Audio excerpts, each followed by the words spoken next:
बहुत जमाना पहले की बात है। मशरिक खर के एक खुशहाल शहर, जिसका नाम कभी शहर सब्ज हुआ करता था, वहां एक बड़ा ही नम्मार सौदागर रहता था, जिसका नाम मलिक जुरैज था। जुरैज के पास दौलत की कोई कमी नहीं थी।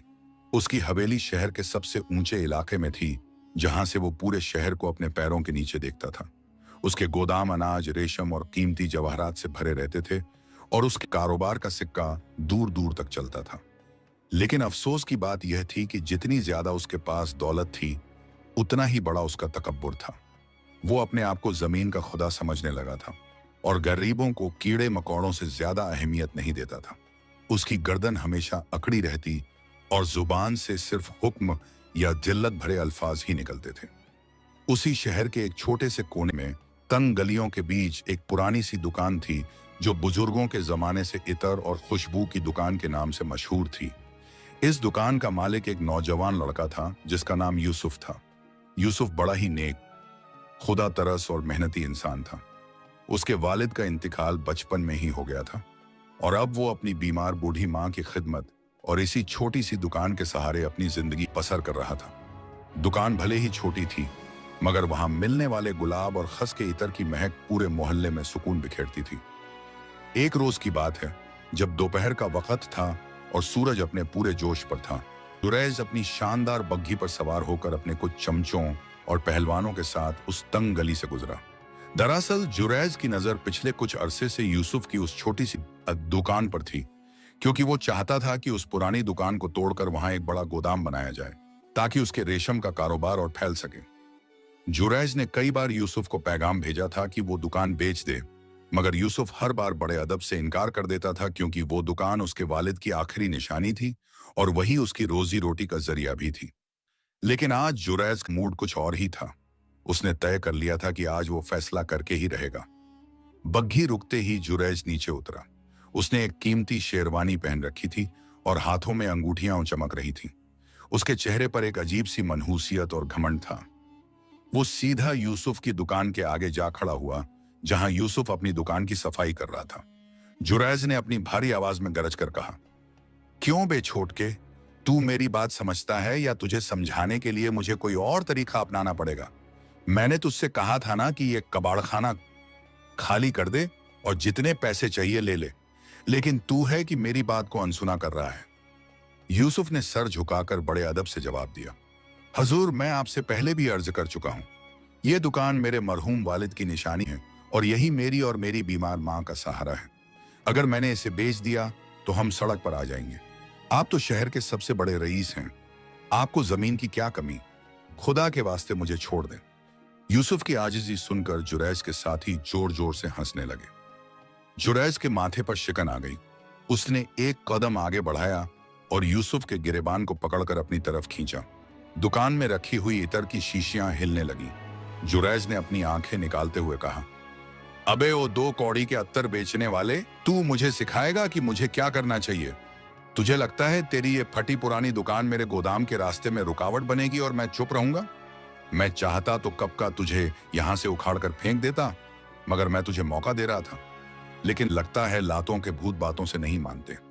इतना कहकर जुरैज ने यूसुफ को धक्का दिया, जिससे वो पीछे जाकर दीवार से टकराया। फिर जुरैज ने अपने कारिंदों को इशारा किया, फेंको इसका सारा सामान बाहर और लगा दो ताला इस खंडहर पर।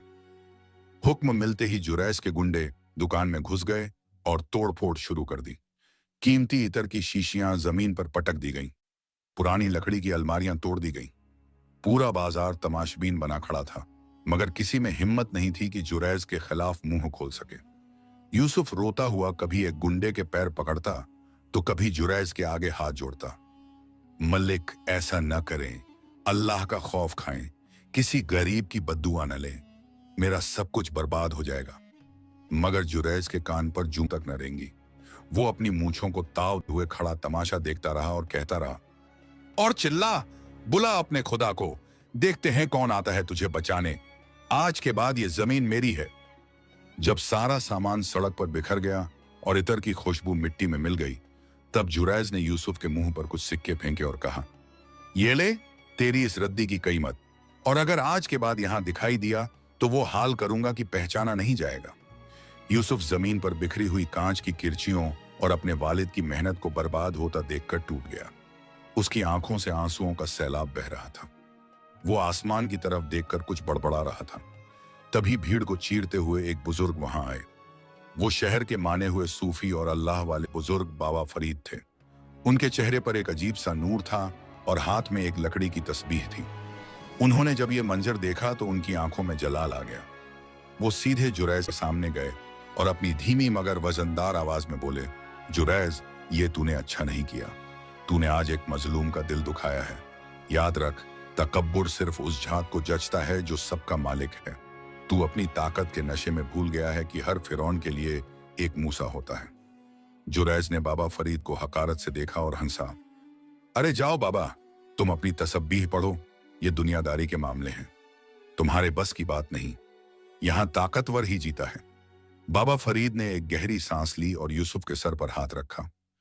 फिर जुरैज की आंखों में आंखें डालकर वो जुमला कहा जो पत्थर पर लकीर बनने वाला था। उन्होंने कहा, जुरैज, तू शोर मचाकर जुल्म कर रहा है, लेकिन याद रखना, अल्लाह की लाठी बड़ी बेआवाज होती है। जब वो पड़ती है तो आवाज नहीं होती, लेकिन उसका दर्द नस्लों तक महसूस होता है। आज तूने इसका सहारा छीना है। डर उस वक्त से जब तेरा सहारा छीना जाएगा और तुझे संभालने वाला कोई नहीं होगा। जुरैज ने एक जोर का ठहाका लगाया और बोला, बुजुर्ग, तुम्हारी ये डरानी कहानियां बच्चों को सुनाना, मेरा कोई कुछ नहीं बिगाड़ सकता। मैं इस शहर का बादशाह हूं। यह कहकर जुरैज ने अपने साथियों को चलने का इशारा किया और अपनी बग्घी में बैठ गया। वो वहां से ढोल नगाड़ों की तरह शोर मचाता हुआ निकल गया। पीछे छोड़ गया तो सिर्फ टूटी हुई शीशियां, एक रोता हुआ यूसुफ और बाबा फरीद की वो खामोश पेशंगोई जो अब हवाओं में घुल गई थी कि अल्लाह की लाठी बेआवाज होती है। जुरैज को लग रहा था कि वो जीत गया है, मगर वो गाफिल इंसान नहीं जानता था कि उसने अपनी बर्बादी के परवाने पर आज खुद मोहर लगा दी है। और ये तो बस शुरुआत थी उस हिसाब की जो अब कायनात का मालिक उससे लेने वाला थरदम था। जुरैज की बग्घी धूल उड़ाते हुए नजरों से ओझल हो गई और बाबा फरीद के वो चेतावनी भरे अल्फाज फिजा में गूंजते रह गए। मगर जुरैज के कानों पर उनका कोई असर न हुआ, क्योंकि वो अपनी जीत के नशे में चूर होकर जब अपनी आलीशान हवेली पहुंचा तो वहां का मंजर ही कुछ और था। उसके नौकर और गुलाम पहले ही उसकी आमद का इंतजार कर रहे थे और दरवाजे पर खड़े होकर उन्होंने जुरैज बादशाह जिंदाबाद के नारे लगाए, जिससे उसका तकब्बुर 7वें आसमान पर पहुंच गया। उसने हवेली में दाखिल होते ही हुक्म दिया कि आज रात पूरे शहर में सबसे शानदार दावत की जाए और रोशनी का ऐसा इंतजाम हो कि रात भी दिन मालूम पड़े। वो अपनी कामयाबी का जश्न मनाना चाहता था, क्योंकि आखिरकार वो जमीन का टुकड़ा अब उसका था जिसके लिए वो महीनों से परेशान था। उधर दूसरी तरफ उस टूटे हुए मकान और बिखरी हुई दुकान के मलबे में यूसुफ ने बड़ी मुश्किल से अपनी बिखरी हुई चीजें समेटी। वो हर एक टूटी हुई शीशी को उठाता और उसकी आंखों से आंसू टपक पड़ते। जब वो घर पहुंचा तो उसकी बूढ़ी माँ इंतजार कर रही थी। यूसुफ के चेहरे की उदासी और कपड़ों पर लगी धूल देखकर माँ का कलेजा मुंह को आ गया। यूसुफ ने रोते हुए सर माँ की गोद में रख दिया और सारा वाकया बयान किया कि कैसे जुरैज ने उनकी रोजी रोटी का जरिया छीन लिया और उन्हें जलील किया। माँ ने ठंडी आह भरी और अपने कमजोर हाथों से बेटे का सर सहलाया और बस इतना कहा, बेटा, आंसू पोंछ ले। इंसान जब जुल्म की इंतहा करता है तो वो समझता है कि कोई देखने वाला नहीं, मगर वो भूल जाता है कि ऊपर वाले की अदालत में सुनवाई देर से हो सकती है मगर अंधेर नहीं होती। तू अपना मामला उस रब के हवाले कर दे जो सबसे बड़ा मुंसिफ है। माँ की बातों ने यूसुफ के दिल में एक ठंडक डाल दी और उसने उसी वक्त वुजू करके मुसल्ले पर सर रख दिया और अपने रब से चुपचाप फरियाद करने लगा। इधर यूसुफ की खामोश आह आसमान का सीना चीर रही थी और उधर जुरैज अपनी हवेली के बड़े हॉल में मखमली गद्दियों पर बैठा अंगूर और लजीज खाने के मजे ले रहा था। उसके चमचे उसकी झूठी तारीफों के पुल बांध रहे थे। कोई कह रहा था, हजूर, आप जैसा दिलेर पूरे मुल्क में नहीं, तो कोई कह रहा था, वो फकीर यूसुफ आपके सामने टिकने की औकात ही क्या रखता था। जुरैज इन बातों को सुनकर फूला नहीं समा रहा था और कहने लगा, मैंने कहा था ना, जो मेरे रास्ते में आएगा वो मिट्टी में मिल जाएगा। रात गहरी होती गई और दावत खत्म हुई। जुरैज अपने आरामदेह कमरे में सोने के लिए गया। यह कमरा इतना शानदार था कि वहां की हवा में भी खास इतर बसाया गया था और बिस्तर नरम रेशम का था। लेकिन अजीब बात यह हुई कि जैसे ही जुरैज ने आंखें बंद की, नींद उससे कोसों दूर थी। उसे महसूस हुआ जैसे कमरे की हवा भारी हो गई है। वो करवटें बदलता रहा मगर सुकून गायब था। कभी उसे लगता कि बिस्तर में कांटे हैं, तो कभी उसे लगता कि कमरे के कोने में कोई खड़ा उसे घूर रहा है। जब वो घबराकर उठ बैठता तो वहां कोई न होता सिवाय सन्नाटे के। यह वो पहली बेआवाज़ दस्तक थी जो उसके जमीर पर नहीं बल्कि उसके सुकून पर पड़ी थी। सारी रात वो बेचैनी में टहलता रहा और पानी पीता रहा, मगर प्यास थी कि बुझती ही न थी। सुबह हुई तो उसकी आंखें लाल थीं और सर में एक भारी दर्द था जो पहले कभी नहीं हुआ था। अभी वो अपने बिस्तर से उठने की कोशिश ही कर रहा था कि तभी उसका सबसे पुराना और वफादार मुंशी दौड़ता हुआ कमरे में दाखिल हुआ। मुंशी के चेहरे पर हवाइयां उड़ रही थीं और वो हाँफ रहा था। जुरैज ने गुस्से से दहाड़ा, क्या बदतमीजी है ये? सुबह सुबह बिना इजाजत अंदर घुसने की जुर्रत कैसे हुई तेरी? मुंशी ने कांपते हुए हाथ जोड़े और बोला, माफी चाहता हूं सरकार, मगर खबर ही ऐसी है कि मैं रुक न सका। अभी अभी खबर आई है कि हमारा वो जहाज जो बसरा से कीमती रेशम और मसाले लेकर आ रहा था, वो समुद्र में अचानक एक चट्टान से टकरा गया है। जुरैज ने हैरत से मुंशी को देखा और बोला, तो क्या हुआ? जहाज टकराया है तो क्या माल डूब गया? मुंशी ने सर झुकाकर कहा, जी हजूर, जहाज के पेंदे में सुराख हो गया और सारा कीमती रेशम पानी में भीगकर खराब हो गया और जो मसाले थे वो बह गए। माछियों ने जान बचा ली मगर माल का एक तिनका भी नहीं बचा। यह हमारा अब तक का सबसे बड़ा नुकसान है। जुरैज के पैरों तले जमीन खिसक गई। यह माल उसने अपनी आधी दौलत लगाकर मंगवाया था ताकि वो मुनाफा कमाकर शाही खजाने से मुकाबला कर सके। उसका गुस्सा भड़क उठा और उसने पास रखा हुआ कांच का गुलदाना उठाकर दीवार पर दे मारा। यह कैसे हो सकता है? मौसम तो साफ था, फिर जहाज चट्टान से कैसे टकराया? जरूर उन मल्लाहों की गलती होगी, सबको कोड़े लगवाऊंगा मैं। वो चीख रहा था मगर अंदर ही अंदर उसे एक अजीब सा धक्का लगा था। अभी वो इस नुकसान का हिसाब लगा ही रहा था कि उसके पैर के अंगूठे में अचानक एक तेज दर्द उठा। दर्द इतना शदीद था जैसे किसी ने गर्म सुई चुभो दी हो। वो आह करके वहीं सोफे पर गिर पड़ा। नौकर दौड़ कर आए। हकीम को बुलाया गया। हकीम ने मुआयना किया और हैरानी से कहा, हजूर, जाहिरी तौर पर तो कोई जख्म नहीं है, न कोई सूजन है, फिर ये दर्द कैसा? जुरैज दर्द से कराह रहा था और चिल्ला रहा था, मुझे क्या पता हकीम के बच्चे, दवा दे। मुझे लगा जैसे किसी ने अदृश्य अनदेखी लाठी से मेरे पैर पर वार किया हो। हकीम ने कुछ लेप लगाया मगर दर्द कम होने के बजाय बढ़ता ही गया। जुरैज को उस वक्त बाबा फरीद की बात याद नहीं आई क्योंकि उसका दिमाग अभी भी अपने नुकसान और तकब्बुर में उलझा हुआ था। उसे लगता था कि यह बस एक इत्तेफाक है, एक बुरा दिन है जो गुजर जाएगा। वो नहीं जानता था कि अल्लाह की लाठी ने अपना काम शुरू कर दिया है। पहले उसकी दौलत जहाज पर चोट लगी थी और अब उसके जिस्म पर। मगर यह तो बस आगाज था। असली इम्तिहान तो अब शुरू होना था, जब हर वो चीज जिस पर उसे घमंड था रेत की दीवार की तरह ढहने वाली थी। जुरैज ने दर्द की दवा खाकर मुंशी से कहा, घबराओ मत, मेरे पास अभी बहुत दौलत है। उस यूसुफ की दुकान वाली जमीन पर हम आज ही काम शुरू करेंगे। वहां की मिट्टी खुदवाओ। मैं दिखाऊंगा कि जुरैज कभी हारता नहीं।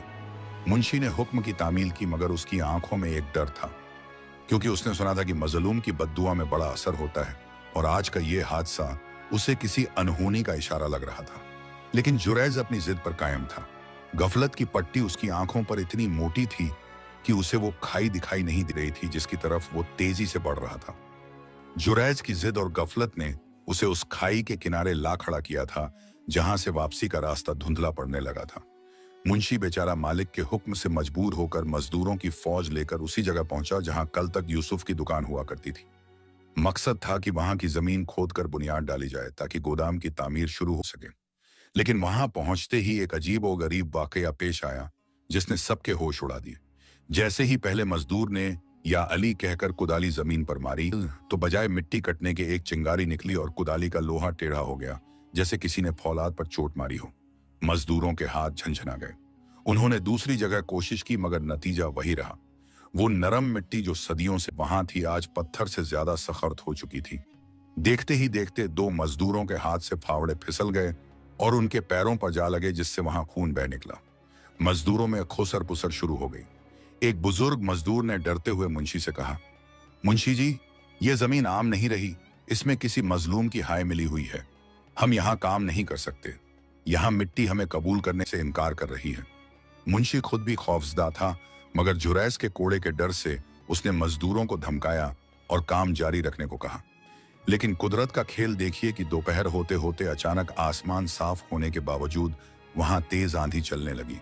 धूल का ऐसा गुबार उठा कि हाथ को हाथ दिखाई न दे रहा था। मजबूरन काम रोकना पड़ा। जब यह खबर जुरैज तक पहुंची तो वो दर्द से कराह रहा था, क्योंकि उसके पैर का वो मामूली दर्द अब घुटने तक पहुंच चुका था और पैर का रंग हल्का नीला पड़ने लगा था। गुस्से में पागल होकर उसने हकीम को धक्का दिया और लंगड़ाता हुआ अपनी सवारी मंगवाई। वो खुद मौके पर पहुंचना चाहता था। जब वो वहां पहुंचा तो आंधी थम चुकी थी, मगर वीरानी छाई हुई थी। जुरैज ने मजदूरों को सुस्त बैठा देखकर गालियां देना शुरू कर दिया। कामचोरों, बहाने बनाते हो, लाओ वो कुदाली इधर। उसने तैश में आकर एक मजदूर से कुदाली छीनी और पूरी ताकत से जमीन पर वार किया। मगर कुदरत को कुछ और ही मंजूर था। कुदाली मिट्टी में तो न धंसी, अलबत्ता उसके झटके से जुरैज के बीमार पैर पर इतना जबरदस्त दबाव पड़ा कि वो चीख मारकर वहीं ढेर हो गया। उसकी आंखों के आगे अंधेरा छा गया। उसे उठाकर वापस हवेली लाना पड़ा। अभी वो इस जिस्मानी दर्द से संभल भी नहीं पाया था कि शाम को उस पर एक और बेआवाज लाठी का वार हुआ। इस बार चोट जिस्म पर नहीं बल्कि उसके कलेजे पर लगी थी। उसका इकलौता बेटा जमीरल, जिसे उसने बड़े नाजों से पाला था और जिसकी हर जायज नाजायज जिद पूरी की थी, वो लड़खड़ाता हुआ शराब के नशे में धुत कमरे में दाखिल हुआ। जुरैज ने जब बेटे की ये हालत देखी तो उसका खून खौल उठा। उसने दर्द भरी आवाज में कहा, जमील, ये क्या तमाशा है? आज पूरे शहर में मेरी नाक कट गई है। लोग कह रहे हैं कि जुरैज का बेटा जुए खानों में पड़ा रहता है और तू यहां नशे में है। जमील ने अपनी सुर्ख आंखें उठाकर बाप को देखा और एक गस्ताखाना हंसी हंसा।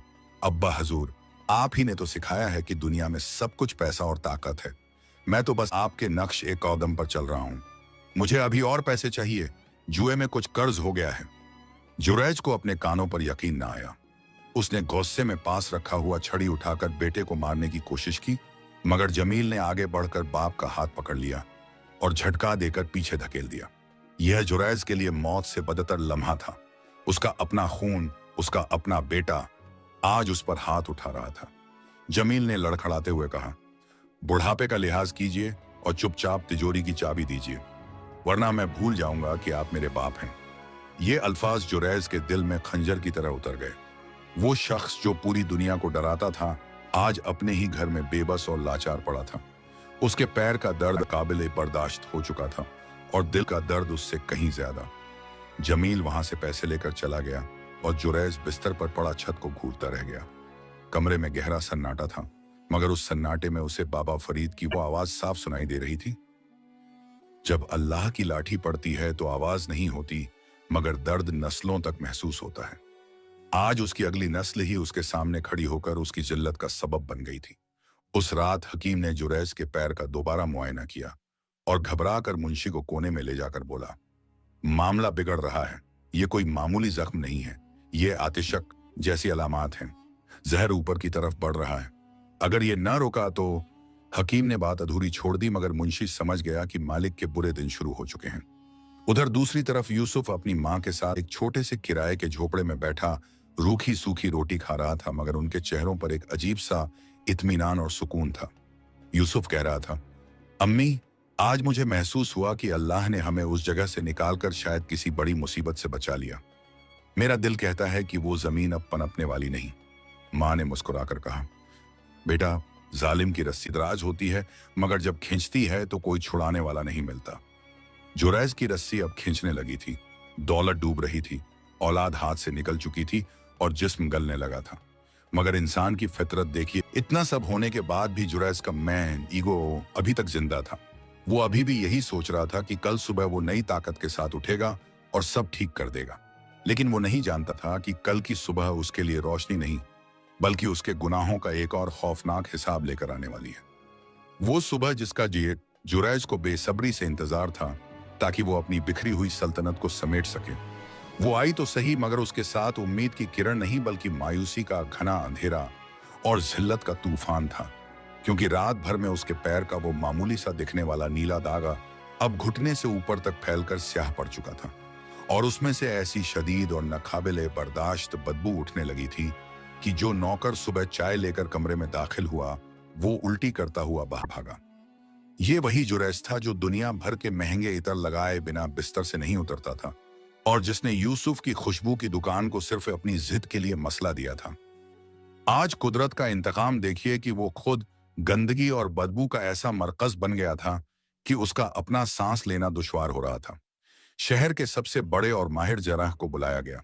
उसने आते ही नाक पर कपड़ा रखा और जुरैज के पैर का मुआयना करने के बाद सर झुकाकर धीमी आवाज में कहा, सेठ जी, बात अब दवा दुआ से आगे निकल चुकी है। यह जहर हड्डियों तक पहुंच गया है और अगर हमने फौरन ये पैर जिस्म से अलग नहीं किया तो यह जहर पूरे खून में फैल जाएगा और आपकी जान नहीं बचेगी। जराह के ये अल्फाज जुरैज के कानों में पिघले हुए शीशे की तरह उतरे। वो गुस्से और डर से चीख पड़ा, क्या बकते हो? मेरा पैर काटोगे? मैं जुरैज हूं, इस शहर का सबसे बड़ा सौदागर। मैं लंगड़ा होकर दुनिया के सामने नहीं जाऊंगा। निकल जाओ यहां से। कोई और हकीम बुलाओ जो दवा से इलाज करे। उसने तकिए उठा उठाकर फेंकने शुरू किए, मगर हकीम ने अफसोस से सर हिलाया और कहा, हजूर, आप अभी भी अपनी अना में हैं, जबकि मौत आपके सिरहाने खड़ी है। मैं चलता हूं। हकीम के जाने के बाद जुरैज ने अपने दोस्तों और हमने वाला प्यालों को बुलाने का हुक्म दिया ताकि वो इस मुसीबत में उसका साथ दे सकें। मगर मुंशी ने डरते डरते जो खबर सुनाई उसने जुरैज की बची कुची हिम्मत भी तोड़ दी। मुंशी ने कहा, मालिक, मैंने सबको पैगाम भेजा था मगर कोई आने को तैयार नहीं। किसी ने कहा वो शहर से बाहर है तो किसी ने कहा वो बीमार है।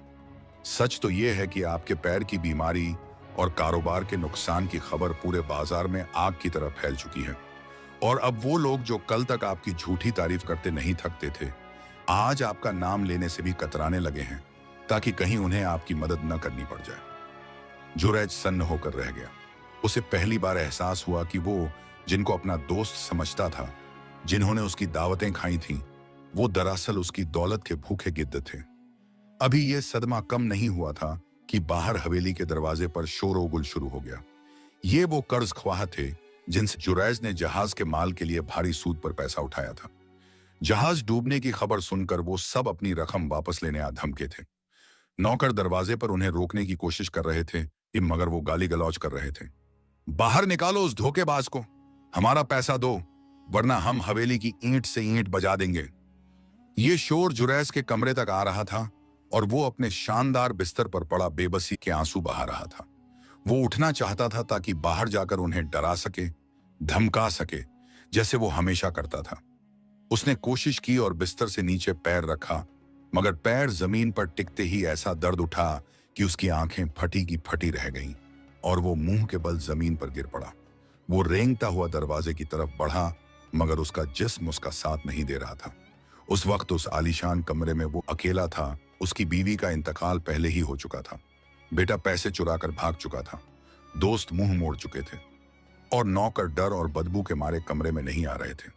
जुरैज जमीन पर पड़ा कराह रहा था और उसकी नजरों के सामने यूसुफ का वो चेहरा घूमने लगा जब वो गिड़गिड़ाते हुए कह रहा था, मलिक, किसी गरीब की बद्दुआ न लें। आज जुरैज को वो बद्दुआ अपने जिस्म के रेशे रेशे में महसूस हो रही थी। तभी कमरे का दरवाजा हल्का सा खुला। जुरैज ने उम्मीद भरी नजरों से देखा कि शायद कोई मदद को आया है, मगर वो उसका एक पुराना नौकर था जो सालों से वहां काम कर रहा था।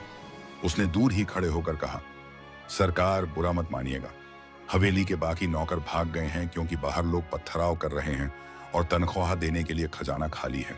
मैं भी जा रहा हूं, बस ये पानी का जग रखने आया था। जुरैज ने हाथ बढ़ाकर उसे रोकना चाहा, कुछ कहना चाहा, मगर उसकी जुबान से सिर्फ पानी, मदद निकला। नौकर ने एक नजर अपने मालिक की तड़पती हुई हालत पर डाली, जहां मक्खियां उसके जख्म पर भिनभिना रही थीं, और वो बिना कुछ कहे दरवाजा बंद करके चला गया। अब वहां सिर्फ जुरैज था, उसका दर्द था और वो घनी खामोशी थी जो चीख चीख कर कह रही थी कि जब इंसान अपनी औकात भूल जाता है तो खुदा उसे ऐसी जगह ला पटकता है जहां मिट्टी भी उसे कबूल करने से कतराती है। जुरैज प्यास से तड़प रहा था, मगर पानी का जग बेज पर था और वो जमीन पर। फासला चंद कदम का था, मगर उसके लिए यह फासला अब मीलों लंबा हो चुका था। उसने अपनी सारी जिंदगी दूसरों को झुकाने में गुजार दी थी। आज वो खुद एक बूंद पानी के लिए जमीन पर रेंग रहा था। यह मंजर देखकर फरिश्ते भी पनाह मांग रहे होंगे, मगर जुरैज का दिल अभी भी पूरी तरह पिघला नहीं था। उसके अंदर का शैतान अभी भी उसे कह रहा था कि यह सब एक बुरा ख्वाब है, लेकिन दर्द की वो बेआवाज लाठी अब आखिरी वार करने के लिए तैयार थी, जो उसकी रूह को झंझोड़ कर रख देने वाली थी और उसे उस दरवाजे तक ले जाने वाली थी जहां से उसने यूसुफ को धक्के मारकर निकाला था। वो पानी का जग जो मेज पर रखा था और जुरैज के सूखे गले की आखिरी उम्मीद था। जब उसने अपनी पूरी जान लगाकर कांपते हुए हाथों से मेज के पाए को पकड़कर हिलाया ताकि जग नीचे गिर जाए, तो किस्मत का लिखा देखिए कि जग गिरा जरूर, मगर उसका सारा पानी जुरैज के मुंह तक पहुंचने के बजाय कलीन पर गिरकर जज्ब हो गया और कांच का जग जुरैज के घायल पैर पर आ लगा, जिससे उसकी चीख निकल गई। वो शख्स जो कभी जामे शराब छलकने पर महफिलें उलट देता था, आज कलीन की गीली जगह को चाटने पर मजबूर हो गया था ताकि अपने हलक की आग बुझा सके। मगर प्यास थी कि और बढ़ गई। अभी वो इस जिल्लत अमेज हालत में जमीन पर पड़ा सिसक ही रहा था कि अचानक हवेली का मेन दरवाजा एक जोरदार धमाके के साथ टूट गया और वो कर्ज ख्वाह जो बाहर खड़े थे, वो शिकारी कुत्तों की तरह हवेली में घुस आए। उनकी आंखों में खून उतरा हुआ था और जबान पर गालियां थीं। उन्होंने आते ही लूटमार शुरू कर दी। जिसको जो हाथ लगा वो उठाकर भगने लगा। किसी ने चांदी के बर्तन उठाए तो कोई दीवारों से कीमती पर्दे नोचने लगा। जुरैज ने जब अपने घर को इस तरह लुटते हुए देखा तो उसने अपनी मरी हुई आवाज में रोकने की कोशिश की, खबरदार, ये मेरा घर है, मैं जुरैज हूं। मगर शोर गुल में उसकी आवाज किसी ने नहीं सुनी। तभी एक मोटे सौदागर की नजर जमीन पर रेंगते हुए जुरैज पर पड़ी। वो वही सौदागर था जो कभी जुरैज के सामने नजरें उठाकर बात नहीं करता था। उसने कहाखा लगाया और सबको पुकारा, अरे देखो, यहां है हमारा शहर का बादशाह, कीड़े की तरह जमीन पर रेंग रहा है। सब लोग जुरैज के गिर्द जमा हो गए। बजाय इसके कि कोई उसकी हालत पर रहम खाता, सबने अपना गुस्सा उस पर उतारना शुरू कर दिया। किसी ने कहा, इसने मेरा पैसा डुबाया है, तो किसी ने कहा, इसने मेरी जमीन हड़पी थी। भीड़ का गुस्सा बेकाबू हो गया और उन्होंने जुरैज को गिरेबान से पकड़कर घसीटना शुरू किया। जुरैज दर्द से चिल्लाता रहा, मेरे पैर, मुझे छोड़ दो, मेरे पैर में तकलीफ है। मगर पत्थर दिल भीड़ ने उसकी एक न सुनी। वो उसे घसीटते हुए उसी शानदार सीढ़ियों से नीचे लाए जहां से वो कभी शान से उतरता था। उसका जिस्म सीढ़ियों से टकराता रहा और जख्म से खून बहता रहा। आखिरकार उन्होंने उसे हवेली के बाहर उसी सड़क पर लाकर फेंक दिया जहां कुछ दिन पहले उसने यूसुफ का सामान फेंका था। आज इंसाफ का तराजू बराबर हो चुका था। जुरैज धूल और मिट्टी में लथपथ पड़ा था और उसकी हवेली पर कर्ज ख्वाहों ने कब्जा कर लिया था। शाम ढले जब सड़क पर चहल पहल शुरू हुई तो आते जाते लोग उसे देखकर रुकने लगे। किसी ने पहचाना नहीं कि यह वही जुरैज है। सबको लगा कि कोई लावारिस फकीर है जो मरने के करीब है और जिस्म से बदबू आने की वजह से लोग नाक पर रुमाल रखकर दूर से गुजरने लगे। जुरैज की आंखें खुली थीं मगर उनमें अब घमंड की चमक नहीं बल्कि हसरत और खौफ का अंधेरा था। उसे वो मंजर याद आ रहा था जब यूसुफ ने कहा था, हजूर, अगर मैंने दुकान बेच दी तो हम सड़क पर आ जाएंगे। आज जुरैज को वो सड़क अपनी जागीर लग रही थी और वो आलीशान हवेली एक ख्वाब। भूख और प्यास से उसका बुरा हाल था। तभी एक आवारा कुत्ता वहां आया और जुरैज के जख्मी पैर को सूंघने लगा। जुरैज में इतनी ताकत भी नहीं थी कि वो उसे भगा सके। वो बस आंखों से आंसू बहा रहा था। अचानक उसके दिमाग में बाबा फरीद का चेहरा घूम गया और उनके आयत के अल्फाज गूंजे, अल्लाह की लाठी बे आवाज होती है। आज उस लाठी की मार ने उसे ऐसी जगह ला पटका था जहां उसे अपनी हर सांस एक कर्ज लग रही थी। वो दिल ही दिल में चीख रहा था, ऐ खुदा, ये कैसा इंतकाम है, मुझे मौत दे दे मगर ये रूसवाई मत दे। मगर मौत इतनी आसानी से कहां आने वाली थी। अभी तो उसे टूटे हुए दिलों का हिसाब देना बाकी था। रात गहरी हो गई और ठंडी हवा चलने लगी जिसने उसके बुखार को और तेज कर दिया। वो सड़क किनारे एक नाली के पास पड़ा थरथरा रहा था। शहर की रोशनियां दूर चमक रही थीं मगर उसकी जिंदगी में घुप अंधेरा था। कोई उसे पूछने वाला नहीं था। यहां तक कि वो लोग भी जो उसकी खैरात पर पलते थे आज उसे ठोकर मारकर गुजर गए थे। जुरैज को पहली बार एहसास हुआ कि दौलत और ताकत वो पर्दा है जो इंसान की असलियत को छुपाए रखता है। जब ये पर्दा हटता है तो इंसान बिल्कुल नंगा रह जाता है। वो सारी रात वहीं पड़ा रहा, कभी बेहोश होता, कभी होश में आता और हर बार होश में आने पर उसे अपने कानों में यूसुफ की रोती हुई आवाज सुनाई देती। उसे लगता जैसे सारा शहर उस पर हंस रहा है। लेकिन सुबह की पहली किरण के साथ कुछ ऐसा होने वाला था जो शायद उसकी इस तड़पती हुई रूह के लिए मरहम बनने वाला था या फिर शर्मिंदगी का एक नया बाब खोलने वाला था, क्योंकि किस्मत उसे वहां ले आई थी जहां से उसने जुल्म की शुरुआत की थी। जुरैज सड़क किनारे गंदगी और जिल्लत के ढेर में पड़ा मौत की दुआएं मांग रहा था, जबकि सुबह की ठंडी हवा उसके जख्मों पर नमक छिड़क रही थी। तभी फजा में अल्लाहू अकबर की सदा गूंजी, जो करीब की मस्जिद से फज्र की अजान की शक्ल में आ रही थी। यह वही वक्त था जब शहर के नेक लोग अपने नरम बिस्तर छोड़कर खुदा के दरबार में सर झुकाने जाते थे। उन्हीं लोगों में यूसुफ भी शामिल था, जो अब नए सिरे से अपनी जिंदगी शुरू करने की कोशिश कर रहा था। यूसुफ ने सफेद कुर्ता पायजामा पहन रखा था और सर पर एक पुरानी सी टोपी थी। उसके चेहरे पर वही मासूमियत और सुकून था जो कभी उसकी दुकान पर हुआ करता था। वो तेजी से मस्जिद की तरफ बढ़ रहा था कि अचानक उसकी नजर नाली के पास पड़ी उस इंसान नुमा गठरी पर पड़ी, जिसके जिस्म पर मक्खियां भिनभिना रही थीं और कपड़े तार तार हो चुके थे।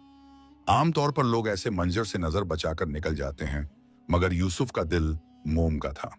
उसने सोचा शायद कोई मुसाफिर है या कोई बीमार गरीब जो ठंड से ठिठुर रहा है।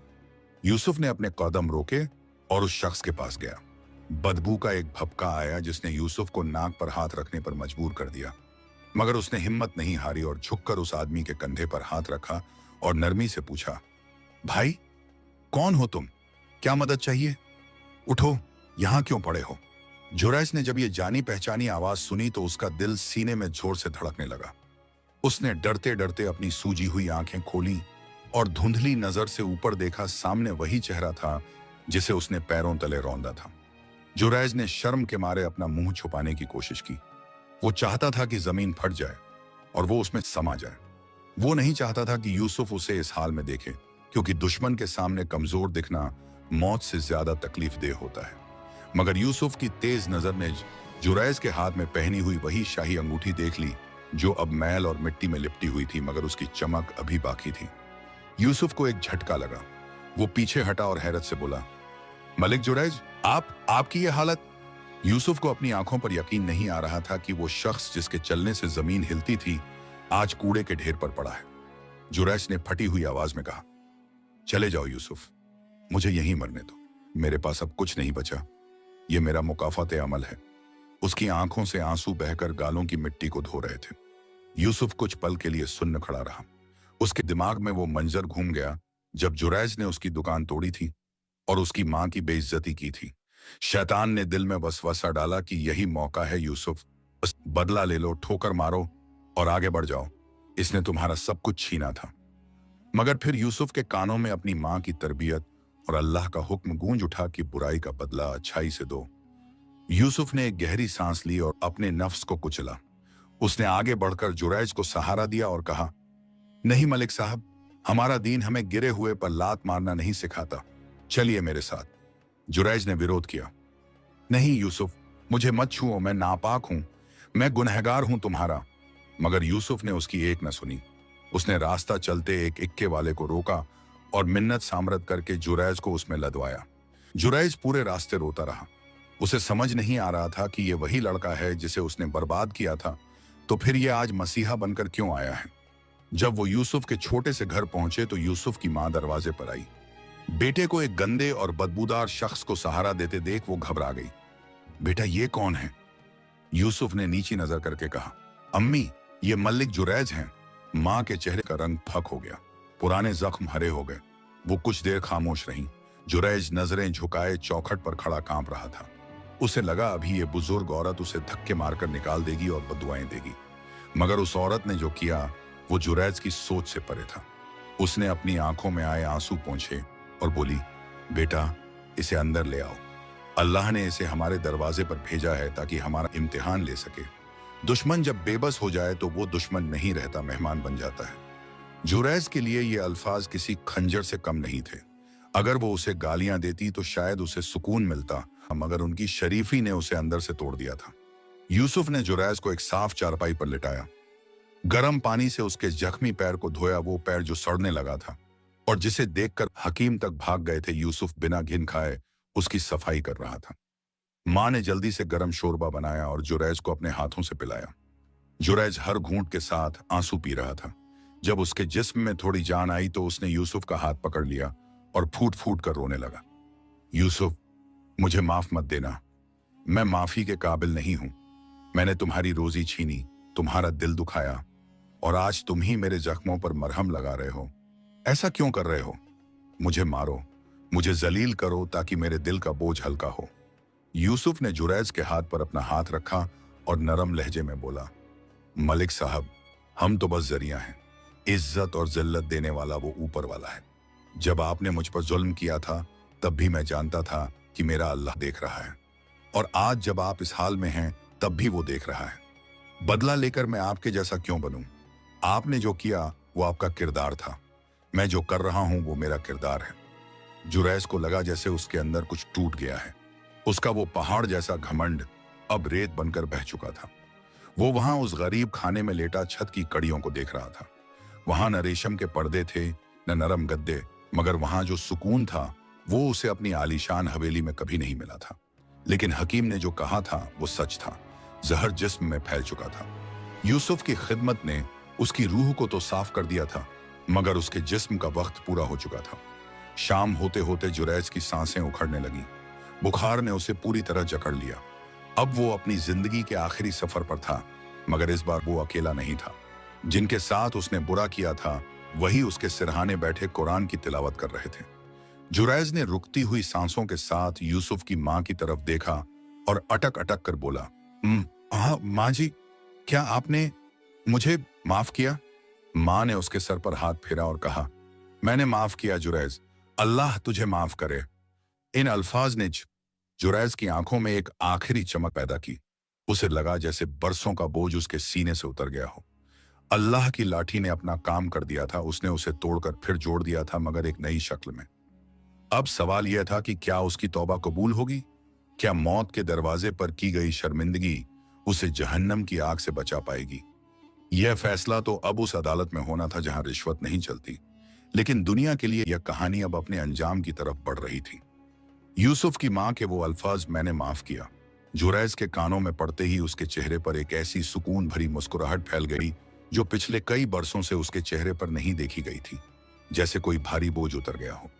उसने अपनी लड़खड़ाती हुई जबान से धीमे स्वर में कलमा पढ़ा और यूसुफ का हाथ जोर से दबाया, जैसे वो उसका शुक्रिया अदा करना चाहता हो। और अगले ही लम्हे उसकी गर्दन एक तरफ ढलक गई और उसकी रूह इस फानी दुनिया के कैद खाने से आजाद होकर अपने असली मालिक के पास चली गई। कमरे में एक गहरा सन्नाटा छा गया। यूसुफ ने रोते हुए जुरैज की खुली हुई आंखें बंद की और इन्ना लिल्लाही व इन्ना इलैहि राजिऊन पढ़ा। यह कितनी अजीब बात थी कि वो शख्स जो रेशम और मखमल के ढेरों में सोता था, आज एक टूटी हुई चारपाई पर बिना बिस्तर के मरा था। लेकिन यूसुफ की खिदमत और मां की माफी ने उसकी मौत को रुसवाई से बचाकर सुकून में बदल दिया था। खबर जंगल की आग की तरफ फैल गई कि मलिक जुरैज का इंतकाल हो गया है और वो यूसुफ के घर में मरा है। लोग हैरत में पड़ गए। वो खुशामदी दोस्त और चमचे जो कल तक जुरैज के आगे पीछे घूमते थे, उनमें से कोई भी जनाजे को कंधा देने नहीं आया। किसी ने कहा, हमें क्या लेना देना, वो तो कंगाल मरा है। तो किसी ने कहा, वहां जाएंगे तो यूसुफ से शर्मिंदा होना पड़ेगा। नतीजा यह हुआ कि शहर के सबसे बड़े सौदागर का जनाजा जब उठा तो उसके पीछे न कोई शाही सवारी थी, न कोई ढोल नगाड़ा और न ही कोई बड़ा रईस, सिर्फ यूसुफ, कुछ गरीब पड़ोसी और वो चंद मजदूर थे जिनके साथ जुरैज ने कभी सख्ती की थी, मगर आज वो यूसुफ की नेकी देखकर शामिल हो गए थे। यूसुफ ने अपनी हलाल कमाई के थोड़े से पैसों से जुरैज के लिए कफन खरीदा। यह वही कफन था जो जुरैज के उन हजारों जोड़ों से ज्यादा पाक और कीमती था जो उसने हराम की कमाई से बनाए थे। कब्रिस्तान में जब उसे मिट्टी दी जा रही थी तो आसमान पर बादल छा गए और हल्की बूंदाबांदी शुरू हो गई, जैसे आसमान भी इस इबरतनाक अंजाम पर आंसू बहा रहा हो। यूसुफ ने कब्र पर मिट्टी डालते हुए सोचा कि इंसान कितना नादान है, पूरी जिंदगी मेरा मेरा करता है और अंत में 2 गज जमीन भी उसे दूसरों की मेहरबानी से मिलती है। जुरैज की मौत के बाद उसकी आलीशान हवेली और गोदामों पर कर्ज ख्वाहों ने कब्जा कर लिया और उन्हें नीलम कर दिया गया। जुरैज का नाम जो कभी शहर की हर दीवार पर लिखा होता था, अब मिट्टी में मिल चुका था। और वो बदबख्त बेटा जमील, जिसने बाप को धक्का दिया था, सुना गया कि वो किसी दूसरे शहर में जुए के झगड़े में मारा गया और उसे कफन भी नसीब न हुआ। सच है कि हराम की दौलत और हराम की औलाद कभी वफा नहीं करती। इधर जुरैज के जाने के बाद यूसुफ ने अपनी मां के साथ मिलकर अपनी उसी पुरानी जगह पर जहां दुकान थी दोबारा मेहनत शुरू की, क्योंकि कर्ज ख्वाहों को उस छोटे से टूटे हुए हिस्से में कोई दिलचस्पी नहीं थी जो मनहूस मशहूर हो चुका था।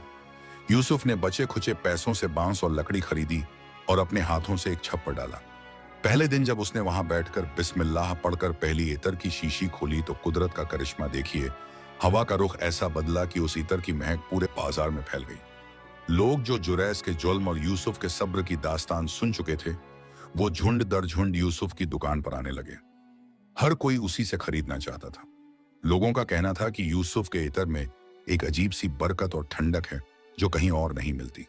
देखते ही देखते यूसुफ का कारोबार फिर से चमक उठा, मगर इस बार उसने कोई बड़ा महल नहीं बनाया, बल्कि उसी सादगी से रहा और अपनी कमाई का बड़ा हिस्सा यतीमों और बेवाओं में बांटने लगा। वो शहर जो कभी जुरैज के डर से कांपता था, अब यूसुफ की खुशबू से महक रहा था। सालों गुजर गए, यूसुफ अब खुद एक बुजुर्ग हो चुका था और लोग उसे बाबा यूसुफ कहने लगे थे। एक रोज शाम के वक्त वही पुराने बुजुर्ग बाबा फरीद, जो अब बहुत ज़ईफ हो चुके थे, यूसुफ की दुकान के आगे से गुजरे। यूसुफ ने दौड़कर उनके कदम चूमे और उन्हें इज्जत से बैठाया। बाबा फरीद ने दुकान की रौनक और यूसुफ के नूरानी चेहरे को देखा। फिर उन्होंने आसमान की तरफ उंगली उठाकर वही पुरानी बात दोहराई। देखा यूसुफ, मैंने कहा था ना, अल्लाह की लाठी बेआवाज होती है। उसने जुरैज को उसकी ऊंचाई से गिराकर खाक में मिला दिया और तुझे खाक से उठाकर इज्जत की बुलंदी पर बैठा दिया। लेकिन याद रखना, ये लाठी सिर्फ सजा देने के लिए नहीं होती, ये इंसाफ करने के लिए भी होती है। जुरैज के लिए यह सजा थी, मगर तेरे लिए यह रहमत थी, क्योंकि तूने सब्र का दामन नहीं छोड़ा। बाबा फरीद ने एक गहरी बात कही जो वहां मौजूद हर शख्स के दिल में उतर गई। उन्होंने कहा, जुल्म करने वाला समझता है कि वो ताकतवर है क्योंकि उसकी लाठी में आवाज है, शोर है, मगर वो भूल जाता है कि मजलूम की आह में कोई आवाज नहीं होती, मगर वो सीधी अर्श तक पहुंचती है और वहां से जो फैसला आता है उसे कोई टाल नहीं सकता। दुनिया मकाफते अमल की जगह है, यहाँ जो बोओगे वही काटोगे। जुरैज ने कांटे बोए थे तो उसे कांटे मिले। तूने फूल बोए थे तो आज तेरी जिंदगी खुशबुओं से भरी है। कहानी खत्म करते हुए हम ये कह सकते हैं कि शहर सब्ज के लोग आज भी अपने बच्चों को जुरैज और यूसुफ का किस्सा सुनाते हैं, ताकि वो याद रखें कि तकब्बुर का सर हमेशा नीचा होता है और आजिज़ी का सर हमेशा ऊंचा। वो दुकान आज भी वहां मौजूद है और कहते हैं कि आज भी वहां से गुजरने वालों को एक ऐसी भीनी भीनी खुशबू आती है जो दिलों को सुकून देती है। यह उस सब्र की खुशबू है जो सदियों पहले एक यतीम लड़के ने एक जालिम बादशाह के सामने दिखाया था। बेशक अल्लाह की पकड़ सख्त है और उसकी लाठी बेआवाज है, मगर जो उस लाठी से डरकर नेक रास्ते पर चलता है, उसके लिए वही लाठी सहारा बन जाती है।